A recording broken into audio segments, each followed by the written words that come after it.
Donald Trump can no longer hide. He can't hide his health, he can't hide the Jeffrey Epstein scandal, and he can't hide his tanking approval rating no matter how hard he tries. And boy, is he trying, which is why Donald Trump was rushed away out of D.C. today as protest broke out across the city. Yes, Donald Trump is facing down the worst weeks of his administration, and he just can't handle it. We are going to get into it all and why the White House is panicking. But before we do, if I could quickly ask you to leave a like on this video, and if you haven't already and you enjoy our channel, to hit that subscribe button because it goes a long way in supporting our work. Now, before we get into how Donald Trump was rushed out of D.C. and a huge protest that you are going to want to see.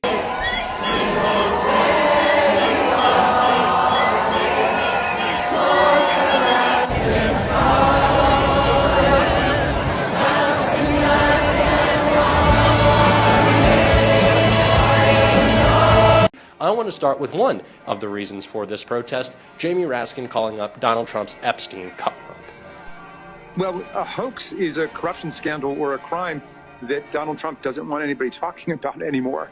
It couldn't be any clearer. And I'm glad that the victims were indignant and outraged about that slur on their experience and their advocacy today. There's nothing hoax-like about this. And if it's a Democrat hoax, as he claims, he started it, because he was the one who was saying, let's go ahead and release all the files. And then after he had 1,000 FBI agents working around the clock to discover what was actually in there, that's when he decided, oh no, nothing to see here. Everybody just go home and forget about it. The public is not going to let this go.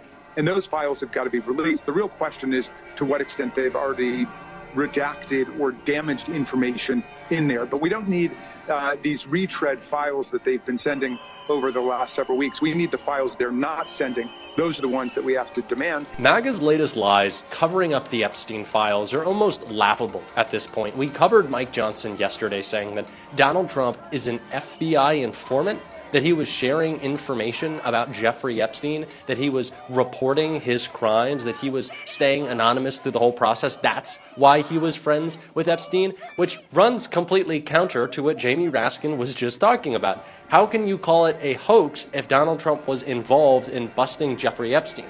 Wouldn't he then very much know that it's not a hoax? But this is part of a longer plan. I think at this point, Maga Mike Johnson realizes he cannot coerce, he cannot intimidate or scare Republicans in the House away from voting and signing on to that discharge petition to release the Epstein files. He knows what's eventually coming. And so they have to preface, they have to say, well, if Donald Trump's name is